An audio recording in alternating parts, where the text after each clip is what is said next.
안녕하세요, 여러분. 오늘은 우리 사회에서 점점 더 깊어지는 그림자, 바로 페미니즘의 이면과 비혼 여성들의 앞날에 대해 솔직하게 이야기해 보려고 해요. 커피 한 잔 마시면서 함께 생각해 보시죠. 최근 SNS에서 세계적인 논란의 인물 앤드류 테이트가 페미니즘에 대해 던진 폭탄 선언이 불처럼 번지고 있더라고요. 그의 말이 과격하다고 생각할 수도 있지만 그가 던진 질문은 우리 모두가 한 번쯤 가슴에 손을 얹고 생각해 봐야 할 문제예요. 페미니즘이 여자들에게 실제로 뭘 줬나? 솔직히 뭘 줬길래 그렇게 열광하는 건가?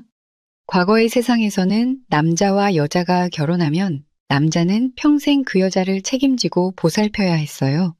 아내와 아이들을 위해 일하고 집을 마련하고 노후까지 책임지는 것이 남자의 도리였죠. 하지만 페미니즘이 등장하면서 뭐가 달라졌을까요? 놀랍게도 테이트는 이렇게 말해요. 페미니즘은 남자들에게 자유를 줬어. 여자들에게는 의무에서 벗어나 뭐든지 할 수 있다는 환상을 심어줬지. 주부가 되거나 아이를 가질 필요가 없다고. 하지만 결국 여자들은 두 가지 지옥 같은 선택지만 남게 됐어. 직장에서 남자와 영원히 경쟁하다 패배하거나 아니면 점점 젊고 예쁜 여자들과 싸우며 최고의 남자를 차지하기 위해 전쟁터에 나서는 것. 충격적이지만 우리 주변을 둘러보면 이 말이 섬뜩할 정도로 현실을 직격하고 있다는 걸 느낄 수 있어요. 2025년 대한민국 지금 30대 후반에서 40대 초반의 여성들을 보세요. 그들이 20대 때 꿈꿨던 자유롭고 당당한 커리어우먼의 삶은 어떻게 됐나요? 화려한 SNS 사진과 달리 밤늦게 혼자 귀가하는 택시 안에서 문득 찾아오는 공허함. 직장에서는 점점 치열해지는 경쟁 속에 밀려나지 않기 위해 쉴 새 없이 달리는 삶. 최근 통계를 보면 35세 이상 비혼 여성의 우울증 발병률이 기혼 여성보다 3배나 높다고 해요. 이게 우연일까요? 한 30대 후반의 여성은 익명 커뮤니티에 이렇게 고백했어요. 20대 때는 결혼은 선택이다. 나는 나답게 살 거야 라며 당당했는데 어느 순간 주변에 결혼한 친구들은 둘, 셋 아이를 낳고 가정을 꾸리는데 나는 여전히 회식에 야근에 주말에도 끊이지 않는 업무 카톡에 묶여 있더라고요. 언제부턴가 거울을 보는 게 두려워졌어요. 옆에서 함께 늙어갈 사람도 내 DNA를 이어받은 아이도 없이 결국 내 삶의 마지막 순간에는 누가 내 손을 잡아줄까? 이것이 바로 페미니즘이 말해주지 않았던 어두운 진실의 한 조각이에요. 우리는 평등을 외치며 달려왔지만 그 평등의 이름으로 여성들이 원치 않게 짊어지게 된 또 다른 무거운 짐은 무엇인지 오늘 함께 솔직하게 이야기해 보려고 합니다. 여러분, 이제 그 달콤한 거짓말의 베일을 걷어내고 한국의 비혼 여성들이 맞이하게 될까려진 현실의 민낯을 직시할 준비가 되셨나요? 우리 모두가 알지만 말하기 두려웠던 그 불편한 진실, 지금부터 시작합니다. 한 장, 자유연애 시대의 쓰디쓴 진실. 여러분, 지금부터 제가 말씀드리는 것은 정치적으로 올바른 말이 아닙니다. 하지만 누군가는 말해야 할 진실이에요. 특히 묵묵히 일하고 세금 내고 군대 다녀오고 그런데도 늘 특권을 가진 존재로 매도당하는 우리 남성분들을 위해서라도요. 자유연애 시대가 왔습니다. 와, 정말 멋지죠? 정말요? 한번 속을 들여다볼까요? 요즘 데이팅 앱을 한번 둘러보세요. 상위 10%의 잘생기고 능력 있는 알파남들은 여성들의 관심을 독차지하고 있어요. 한 연구에 따르면 데이팅 앱에서 여성들은 남성의 상위 20%에게만 좋아요를 누른다고 해요. 반면 남성들은 훨씬 더 넓은 범위의 여성들에게 관심을 보인다고요? 이게 무슨 의미일까요? 소수의 잘 나가는 남자들이 다수의 여성들을 만나는 구조가 된 거예요. 옛날에는 어땠나요? 한 남자가 한 여자를 만나 책임지고 가정을 꾸렸죠. 이제는 한 명의 인기 있는 남자가 10명, 20명의 여성과 관계를 맺고 끊을 수 있어요. 아무런 책임 없이요. 나는 28살 때 유명 기업 임원인 남자를 만났어요. 그는 나한테만 헌신하는 것 같았고 결혼까지 생각했죠. 나중에 알고 보니 그는 저 말고도 5명의 여자를 동시에 만나고 있었고 그중 둘은 내 회사 동료였어요. 이건 제가 받은 사연 중 하나입니다. 익숙한 이야기 아닌가요? 페미니즘은 여성들에게 뭐라고 가르쳤을까요? 내 몸은 내 것이야. 섹슈얼 리버레이션. 여성도 남성처럼 자유롭게 연애할 수 있어. 정말 멋진 말들이죠? 그런데 이 자유의 결과는 어떻게 됐을까요? 현실은 잔인합니다. 소수의 승자 남성들은 더 많은 선택권을 얻었고 대다수의 평범한 남성들은 더 고립됐어요. 여성들은요? 잠깐의 관계 후에 떠나버리는 남자들, 점점 높아지는 자신의 기준, 그리고 점점 떨어지는 자신의 시장가치 사이에서 혼란스러워하고 있죠. 한 40대 남성이 보낸 사연입니다. 저는 20대 때부터 성실하게 일했고 35살에 겨우 집 한 채를 마련했어요. 결혼할 준비가 되어 소개팅을 시작했는데 만나는 여성들은 하나같이 저보다 높은 스펙을 요구해요. 집은 강남에 있어야 하고 차는 외제차여야 하고 제가 뭘 잘못한 걸까요? 잘못한 거 없습니다. 다만 자유연애의 시장이라는 냉혹한 정글에 던져진 거죠. 옛날에는 여성들도 현실적인 기대치를 가지고 있었어요. 이제는 소위 알파남들과의 일시적인 관계가 그들의 기준을 왜곡시켰습니다. 그리고 가장 슬픈 현실은 뭘까요? 30대 중반이 넘어가면 남녀 모두 결혼 시장에서의 가치가 떨어집니다. 하지만 남성은 나이가 들어도 경제력이 있으면 여전히 괜찮은 선택지로 남아있을 수 있어요. 반면 여성은 아무리 화려한 커리어를 가졌다 해도 생물학적 시계는 거꾸로 돌릴 수 없습니다. 이게 바로 페미니즘이 여성들에게 말해주지 않았던 잔인한 진실입니다. 자유는 얻었을지 모르지만 그 자유가 가져온 책임과 결과에 대해서는 아무도 경고해주지 않았어요. 여러분, 이제 그 누구도 말하지 않았던 또 다른 진실로 넘어가 볼까요? 바로 직장에서의 평등이 여성들에게 가져온 또 다른 부담에 대해서요. 2장, 직장 평등의 함정과 비혼 여성의 쓸쓸한 전쟁터. 여러분, 우리가 사는 세상에서 평등이라는 단어가 얼마나 많이 쓰이는지 아시나요? 특히 직장에서요. 여성도 남성과 동등하게 일할 권리가 있다. 유리천장을 깨자. 그런데 말이죠. 이 평등이란 단어 뒤에 숨겨진 참혹한 현실을 아무도 여성들에게 말해주지 않았어요. 한 40대 남성 직장인이 보내준 사연입니다. 저희 회사에 들어온 20대 여직원들을 보면 정말 당당해요. 여성 할당제로 들어왔는지, 능력으로 들어왔는지는 모르겠지만 일단 자신감이 넘쳐요. 근데 우리 부서의 45세 미혼 여성 과장님을 보면 솔직히 마음이 좀 아파요. 매일 밤 10시까지 사무실에 남아있고 명절에도 혼자 여행 가는 대신 일하겠다고 자원해요. 한 번은 술자리에서 그분이 우시는 걸 봤어요. 모든 게 내 뜻대로 됐는데 왜 이렇게 외로운지 모르겠다고. 이게 바로 페미니즘이 만들어낸 강한 독립 여성의 실체예요. 화려한 커리어 뒤에 숨겨진 쓸쓸한 현실 말이죠. 여러분, 직장에서의 평등이 정말 여성에게 축복일까요? 잠시 생각해 봅시다. 남자는 태어날 때부터 평생 일해야 한다는 생각이 뼛속까지 박혀 있어요. 군대에서는 더 단련됩니다. 넌 평생 일해서 가족을 부양해야 해. 그래서 20대부터 미친 듯이 공부하고 스펙 쌓고 밤새 야근하면서도 버텨내는 겁니다. 다른 선택지가 없으니까요. 하지만 여성들은 어떤가요? 솔직히 말해서 대부분의 여성들에게 평생 혼자 벌어서 살아간다는 생각은 본능적으로 낯설어요. 물론 말로는 나는 독립적인 여성이야 라고 하지만 30대 중반부터 현실이 서서히 드러나기 시작합니다. 30대 중반까지는 괜찮았어요. 예쁘다는 소리도 듣고 회사에서도 젊은 피라고 환영받았죠.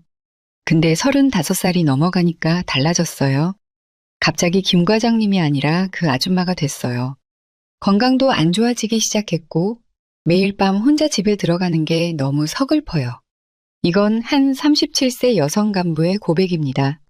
충격적이지 않나요? 직장에서의 경쟁은 잔인합니다. 특히 나이 들어가는 여성에게는 더 가혹해요. 35살이 넘어가면 여성은 더 이상 여성으로 대우받지 않습니다. 그저 회사의 병사일 뿐이죠. 그런데 이 병사들이 싸워야 하는 상대가 누군지 아세요? 바로 가족을 부양해야 하는 절박한 유부남들입니다. 처자식 먹여 살려야 하는 40대 유부남과 혼자 살아가는 40대 비혼 여성, 누가 더 필사적으로 일할까요? 누가 더 회사 정치에 목숨을 걸까요? 누가 더 밤샘 업무도 마다하지 않을까요? 그리고 가장 잔인한 현실은 여성의 건강은 남성보다 빨리 악화된다는 거예요. 한 의사가 보내준 사연입니다. 40대 비혼 여성 환자들이 늘고 있어요. 갑상선 질환, 자궁근종, 우울증, 특히 스트레스성 질환이 많아요. 대부분 말해요. 선생님, 저 혼자예요. 제가 아프면 누가 저를 돌봐줄까요? 이렇게 혼자 살아가는 비혼 여성들, 특히 페미니즘을 믿고 자라난 첫 세대 여성들이 맞이하게 될 미래는 어떨까요? 남자들이 겪어온 그 고독한 부양자의 길을 이제는 여성들도 똑같이 걷게 될 겁니다. 단, 한 가지 차이점은 대부분의 남자들은 집에 돌아가면 가족이 기다리고 있다는 것이죠. 우리 사회가 페미니즘이라는 이름으로 여성들에게 준 것은 과연 무엇일까요? 자유와 독립이라는 달콤한 선물 뒤에 숨겨진 쓸쓸한 외로움과 끝없는 경쟁의 쳇바퀴. 이것이 정말 여성들이 원했던 모습일까요? 3장, 비혼 중년 여성의 암울한 노후와 페미니즘의 배신. 여러분, 지금부터 제가 할 이야기는 아마 어디에서도 들어보지 못했을 겁니다. 왜냐고요? 아무도 감히 이런 불편한 진실을 말하지 않기 때문이죠. 특히 지금 40대, 50대 남성들이 바라보는 미래의 한국 사회, 그 속에서 펼쳐질 처참한 현실에 대해서요. 한 48세 독자분이 보내준 충격적인 사연입니다. 저희 회사에 프라이드 높은 비혼 여성 부장님이 계세요. 20년 전만 해도 페미니스트의 선두주자로 여자도 얼마든지 혼자 잘 살 수 있다며 후배들을 이끌었죠. 그런데 요즘 그분을 보면 사무실에서는 강한 척하지만 회식 자리에서 술 한 잔 걸치면 눈물을 글썽이며 말해요. 요즘 무서워. 내가 죽으면 누가 알까? 가끔 집에서 쓰러지면 어쩌나 싶어 잠도 못 자라고요. 솔직히 불쌍하기도 하고 한편으론 자업자득 아닌가라는 생각도 들어요. 잔인한가요? 아닙니다. 이것이 현실입니다. 페미니즘이 여성들에게 말해주지 않았던 가장 큰 거짓말. 바로 혼자여도 괜찮다는 거짓말이에요. 인간은 본능적으로 가족을 원합니다. 특히 나이가 들수록 아플수록 외로울수록 더욱 그렇죠. 우리 부모님 세대만 해도 어땠나요? 아버지는 평생 일해서 가족을 부양했고 어머니는 집을 지키며 아이들을 키웠죠. 서로 의지하며 함께 늙어갔어요. 부모님이 돌아가실 때는 자식들이 곁을 지켰고요. 하지만 페미니즘의 첫 세대 여성들은 어떻게 될까요? 보건복지부의 충격적인 통계를 보세요. 2030년이 되면 65세 이상 1인 가구 중 여성의 비율이 남성보다 3배 이상 높아질 전망이라고 합니다. 그리고 이 여성 독거노인들 중 상당수가 우울증과 고독사의 위험에 노출될 거라고요. 저는 요양원에서 일하는 간호사입니다. 최근 들어 혼자 사는 60대 초반 여성분들이 많이 오세요. 대부분 비슷한 이야기를 해요. 젊을 때는 커리어가 전부인 줄 알았어요. 결혼하면 내 삶이 망가질 것 같았거든요. 그런데 지금 와서 보니 회사는 나이든 나를 가차없이 내쳤고 병원비 낼 돈도 부족해요. 제일 무서운 건 혼자 죽는 거예요. 이게 바로 페미니즘이 여성들에게 준 선물입니다. 평등이라는 이름으로 포장된 고독한 삶의 무게를요. 그런데 더 무서운 현실이 있어요. 우리 사회의 복지 시스템은 이런 상황에 전혀 준비가 안 되어 있습니다. 지금도 노인복지에 들어가는 세금이 천문학적인데 2030년부터는 비혼 여성 노인 문제가 사회적 재앙이 될 수도 있어요. 그리고 그 부담을 누가 질까요? 바로 우리의 아들들. 지금 이 영상을 보고 계신 여러분의 아들과 손자들이 그 세금을 부담하게 될 겁니다. 페미니즘이 만들어낸 비혼 여성 노인들을 위해서요. 한 국회의원실에서 일하는 분이 익명으로 보내온 사연입니다. 지금 국회에서는 1인 여성가구 지원법이 논의 중입니다. 표면적으로는 여성 안전을 위한 법안이지만 실상은 비혼 여성들의 노후를 위한 특별 지원책이에요. 남성 세금으로 비혼 여성들을 부양하자는 법안이죠. 이게 정의일까요? 정말 씁쓸한 아이러니 아닌가요? 페미니즘은 남성에게 의존하지 말라고 외쳤지만 결국 사회적 제도라는 이름으로 다시 남성들에게 의존하게 만들고 있어요. 더 충격적인 건 이런 현실에 직면하고도 여전히 강한 척하는 비혼 여성들의 모습이에요. SNS에는 혼자서도 잘 살아라는 해시태그가 넘쳐나지만 그들의 아파트에 혼자 쓰러져 있을 때 과연 해시태그가 그들을 구해줄까요? 이건 여성들을 비하하려는 게 아닙니다. 오히려 걱정이에요. 지금이라도 정신 차리고 자연의 섭리를 거스르지 말라는 충고입니다. 가족의 소중함, 함께하는 삶의 가치를 다시 한번 생각해 보라는 간절한 외침이죠.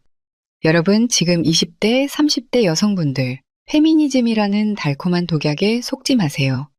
당신의 미래가 걸린 문제입니다. 4장, 비혼 중년 여성의 암울한 미래와 독거노인의 그림자. 여러분, 지금부터 하는 이야기는 정말 아무도 말하지 않는, 하지만 우리 모두가 알고 있는 가장 불편한 진실입니다. 바로 지금 30대, 40대 비혼 여성들이 10년, 20년 후에 맞이하게 될 암담한 현실에 대한 이야기예요. 한 52세 남성이 보내준 사연을 들려드릴게요. 제 누나는 페미니즘에 빠져 결혼을 거부했어요. 20대엔 화려했고 30대엔 자유로웠죠. 이제 58살인데 정말 처참해요. 퇴직금은 부모님 병원비로 다 썼고 지금은 편의점 알바로 겨우 살아가고 있어요. 밤에 전화가 오면 제가 달려가 누나의 손을 잡아줍니다. 왜 나만 이렇게 혼자일까? 누나의 울음소리를 들을 때마다 가슴이 찢어져요. 이게 바로 페미니즘이 말해주지 않았던 잔혹한 결말입니다. 통계를 한번 볼까요? 2024년 기준 65세 이상 여성 독거노인의 빈곤율은 무려 76%입니다. 그중 대부분이 비혼 또는 이혼한 여성들이에요. 남성 독거노인보다 훨씬 더 심각한 상황이죠. 왜 그럴까요? 우리 사회는 여전히 남성에게 유리하게 설계되어 있기 때문이에요. 비난하지 마세요. 이건 사실입니다. 40대 이상 직장인의 평균 연봉을 보면 남성이 여성보다 약 40% 높아요. 승진율은 그 차이가 더 커집니다. 결국 비혼 여성들은 평생 일해도 남성보다 적게 벌고 승진도 더 어렵고 정년도 사실상 더 빨리 찾아옵니다. 거기다 여성의 평균 수명은 남성보다 7년이나 깁니다. 무슨 뜻인지 아시겠어요? 더 오래 살지만 더 가난하게 사는 비혼 여성의 노후. 생각만 해도 끔찍하지 않나요? 40대 중반부터 눈에 띄게 채용이 안 됐어요. 이력서만 보고 거절당했죠. 나이와 성별 때문이라는 걸 알면서도 어쩔 수 없었어요. 50대가 되니 아예 면접 기회조차 없어졌고 지금은 건물 청소부로 일하고 있어요. 20대 때 꿈꿨던 미래가 이런 건 아니었는데 이건 53세 비혼 여성의 고백입니다. 가슴 아프지 않나요? 더 충격적인 사실은 이 여성들의 정신건강 상태입니다. 50대 이상 비혼 여성의 우울증 발병률은 같은 연령대 기혼 여성보다 5배 높다고 해요. 지금 이 방송을 듣고 계신 40대 이상 남성 여러분, 솔직히 말해보세요. 여러분 주변에 이런 비혼 중년 여성 한 명쯤은 있지 않나요? 회사에서 혹은 이웃으로 아니면 친척 중에 표정은 항상 밝은 척하지만 그 눈빛에서 외로움이 느껴지는 그런 여성 말이에요. 그들이 어떻게 살아가는지 아세요? 집에 들어가면 아무도 반겨주지 않는 텅 빈 집. 아플 때도 혼자 약을 사러 나가야 하고 명절이면 혼자 라면을 끓여 먹거나 비싼 돈을 주고 호텔 패키지를 신청해야 합니다. 크리스마스? 최악의 날이죠. 설날? 더 끔찍하고요. 이게 바로 페미니즘이 약속했던 자유롭고 독립적인 여성의 실체입니다. 달콤한 독약을 마신 첫 세대 여성들이 이제 그 쓴맛을 서서히 느끼기 시작한 거죠. 그리고 지금의 20대, 30대 초반 여성들이 이 고통스러운 현실을 직시하기 시작했다는 소식도 있어요. 최근 조사에 따르면 20대 여성의 결혼 의향이 다시 높아지고 있다고 합니다. 그들은 선배들의 암울한 미래를 보고 공포를 느끼는 걸까요? 가장 가슴 아픈 건 이제 와서 후회해도 시간을 되돌릴 수 없다는 겁니다. 40대 중반이 넘어가면 결혼 시장에서의 가치는 급격히 떨어지고 아이를 가질 가능성도 희박해집니다. 이런 상황에서 국가는 뭘 하고 있을까요? 솔직히 말해서 국가에게 비혼 중년 여성은 골칫덩이에 불과합니다. 국민연금도 부족하고 요양병원은 이미 포화 상태이며 그들을 위한 복지 정책은 거의 없다시피 해요. 결국 페미니즘이 여성들에게 준 것은 무엇일까요? 독립이라는 이름의 고독과 자유라는 이름의 불안정한 미래, 그리고 인생의 마지막 순간에 손을 잡아줄 사람 하나 없는 쓸쓸한 죽음. 여러분, 이게 정말 우리 사회가 원하는 모습일까요? 페미니즘이 약속했던 행복한 미래는 어디로 간 걸까요? 5장 미래의 그림자, 집단 비혼의 암울한 노후. 자, 이제 가장 뼈아픈 진실을 마주할 시간입니다. 우리가 지금 목격하고 있는 것은 인류 역사상 처음 있는 일이에요. 집단 비혼 1세대의 등장. 그들이 노년기에 접어들면 우리 사회는 어떻게 될까요? 여러분, 현실을 직시합시다.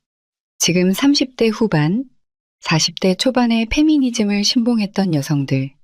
그들이 60대에 70대가 되면 어떻게 될까요? 한 보험 전문가의 충격적인 증언입니다. 미래 한국 사회에서 가장 큰 사회적 문제는 비혼 여성 노인의 빈곤과 고립일 겁니다. 남성 노인보다 여성 노인의 평균 수명이 긴데 남성처럼 평생 일하며 충분한 연금을 모으지 못한 경우가 많아요. 게다가 자녀도 없으니 돌봄의 위기는 말할 것도 없고요. 자녀 없이 혼자 살아가는 70대 여성. 이들이 아프거나 거동이 불편해지면 누가 돌볼까요? 정부요? 웃기지 마세요. 지금도 노인복지는 바닥인데 2040년대에는 더 심각해질 겁니다. 저는 페미니즘을 믿고 자라서 결혼을 거부했어요. 지금 50대인데 갑자기 무서워지기 시작했어요. 주변 친구들은 다 자녀들과 연락하고 손주 사진 보여주는데 저는 10년 후를 생각하면 공포스러워요. 이것은 한 비혼 여성의 고백입니다. 이제서야 깨닫는 거죠. 페미니즘이 그들에게 말해주지 않았던 진실을. 삶은 마라톤인데 그들은 100m 달리기만 준비했다는 것을. 남성 시청자 여러분, 잠시 생각해 보세요. 여러분 중 많은 분들이 결혼하고 자녀를 키우며 고생하셨을 겁니다. 밤낮 없이 일하고 아이들 교육비 대느라 본인의 취미나 욕구는 다 포기하셨죠. 이게 다 뭐 하는 짓인가 싶을 때도 있었을 겁니다. 그런데 노년이 되어 아픈 병원에 누워 있을 때 누가 여러분 옆에 있을까요? 바로 자녀들이죠. 그리고 그 자녀들이 또 자녀를 낳아 이어지는 가족의 끈. 이게 바로 여러분이 평생 희생하며 얻은 보상입니다. 반면 페미니즘의 달콤한 속삭임을 믿고 자유롭게 살기로 선택한 여성들은 무엇을 얻게 될까요? 쓸쓸한 원룸에서 혼자 보내는 황혼기? TV 소리를 크게 틀어놓고 누군가의 목소리라도 듣기 위해 안간힘을 쓰는 노년? 더 끔찍한 현실은 이런 비혼 여성 노인들이 늘어나면서 복지 부담은 누가 질 것인가 하는 문제죠. 바로 여러분의 세금입니다. 자신의 선택에 책임지지 않은 이들을 위해 열심히 일한 여러분의 세금이 더 투입될 거예요. 그리고 이제 가장 아이러니한 부분입니다. 페미니즘은 여성들에게 남자 없이도 잘 살 수 있어 라고 가르쳤지만 결국 노년에 이 여성들이 의존하게 될 대상은 누구일까요? 바로 국가, 즉 납세자들이죠. 그리고 그 납세자의 대다수는 누구일까요? 네, 바로 일하는 남성들입니다. 결국 페미니즘의 최종 결말은 개인 남성에 대한 의존에서 집단 남성에 대한 의존으로 옮겨간 것뿐이었어요. 이것이 바로 그 누구도 말하지 않았던 페미니즘의 가장 큰 거짓말입니다. 여러분, 지금 20대, 30대 초반의 젊은 여성들이 이 글을 본다면 어떤 생각을 할까요? 아마 나랑은 상관없어.